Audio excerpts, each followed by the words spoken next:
India, Striker Exports and Royal Enterprises present biggest 100% pure export melamine sale 25 अक्टूबर से 10 नवंबर सुबह 11 बजे से रात 11 बजे तक, जिसमें आपको एक्सपोर्ट क्वालिटी के मेलामाइन डिजाइनर प्रोडक्ट्स 200 से 320 रुपीस किलो के रेट में मिलेंगे। बोल, स्पून, सर्विंग प्लेट्स, रेस्टोरेंट के लिए क्रॉकरी, डिनर सेट्स और भी बहुत कुछ। विजिट जरूर करें सिल्को हाउस, छत्रपति शिवाजी महाराज चौक, भिवंडी। भिवंडी शहर में दिन ब दिन चोरी और डकैती के मामलों में इजाफा हो रहा है। एक ही दिन में 2 मुख्तलिफ मामले दर्ज किए गए, जहां पहले मामले में खोनी गांव स्थित एक शख्स के घर का ताला तोड़कर चोरों ने सोने के आभूषण और कैश मिलाकर 43,500 रुपए की चोरी अंजाम दी। वहीं दूसरी तरफ बाजार पेट इलाके में ज्वेलरी शॉप में दाखिल होकर चोर ने सोने की चैन खरीदने के बहाने हाथ की सफाई से 91,000 रुपए की कीमत की एक चेन चोरी कर ली। दोनों ही मामलों की शिकायत दर्ज की जा चुकी है। भिवंडी निजामपुर पुलिस ने एक शख्स को देसी कट्टे के साथ गिरफ्तार किया। बताया गया कि पुलिस ने आरोपी को खोनी गांव इलाके में संदिग्ध हालत में पाया, जहां आरोपी किसी गंभीर जुर्म को अंजाम देने वाला था, लेकिन समय रहते पुलिस द्वारा आरोपी को गिरफ्तार किया गया, जिससे एक जुर्म होने से टल गया। भिवंडी पूर्व विधानसभा क्षेत्र में चुनाव के लिए नामांकन पत्रों की जांच 30 अक्टूबर सुबह 11 बजे सभी कैंडिडेट्स के सामने की गई, जहां 23 उम्मीदवारों ने कुल 30 नामांकन पत्र दाखिल किए थे। इनमें से 17 नामांकन पत्रों को एक्सेप्ट कर लिया गया, जबकि 11 नामांकन पत्र रिजेक्ट किए गए।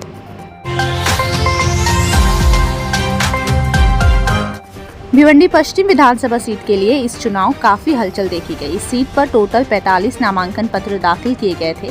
अब तक 10 नामांकन पत्रों को रिजेक्ट किया गया है और 26 नामांकन पत्र एक्सेप्ट किए गए हैं। एक्सेप्टेड कैंडिडेट अब चुनाव में अपना 100% देने की दौड़ में शामिल हो गए हैं।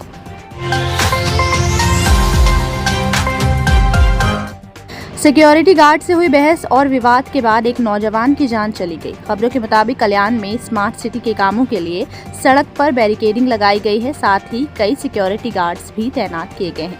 घटना की शाम पीड़ित और सिक्योरिटी गार्ड में मामूली बात को लेकर बहस हो गई, जिसके बाद आरोपी गार्ड ने युवक की बेरहमी से पिटाई की, जिसके बाद युवक की मौत हो गई। पुलिस द्वारा सीसीटीवी फुटेज की बिना पर आरोपी को गिरफ्तार किया गया है।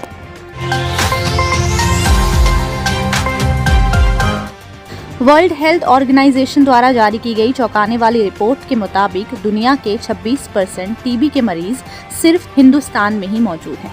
हाल ही में सरकार द्वारा देश से टीबी की बीमारी खत्म करने की मुहिम शुरू करने की प्लानिंग की गई है, जिसके बाद ये रिपोर्ट सामने आई कि पूरी दुनिया के 26% टीबी के मरीज इंडिया में मौजूद हैं।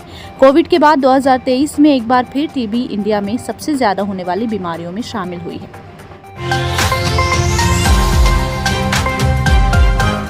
मुंबई के गोरेगांव का वीडियो सोशल मीडिया पर काफी वायरल हो रहा है, जिसमें देखा गया कि सड़क पर मौजूद मैनहोल का कवर गायब है और फिलहाल के लिए वहां पर कार्डबोर्ड रख दिया गया है। लेकिन इस मैनहोल को इस बिजी सड़क पर एक भयंकर हादसे का कारण बनने में देर नहीं लगेगी।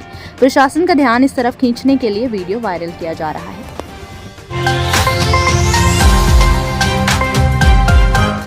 दिवाली के मौके पर मुंबई में अवैध तौर पर पटाखे खरीदे और बेचे जा रहे हैं, जिस पर एक्शन लेते हुए मुंबई पुलिस ने 5 दिन के अंदर 229 केजी पटाखे जब्त किए, जिन्हें अवैध तौर पर बेचा जा रहा था।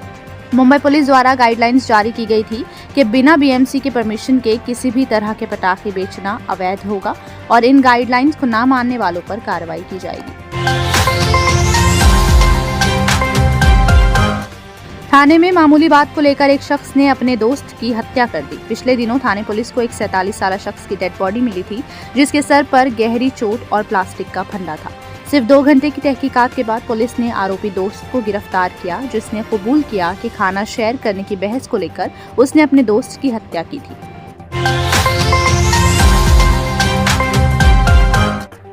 थाने हीरानंदानी स्टेट में ऊंची इमारत से गिरने की वजह से एक हाउसमेट की मौत वाक़ई हो गई। जानकारी के मुताबिक पीड़ित जब विंडो की सफाई कर रही थी, उस दौरान वो ऊंची इमारत से गिर गई और उनकी जान चली गई। दिवाली के मौके पर हुए इस हादसे ने सभी को गमगीन कर दिया। फिलहाल पुलिस ने स्पॉट से बॉडी को कब्जे में ले लिया है।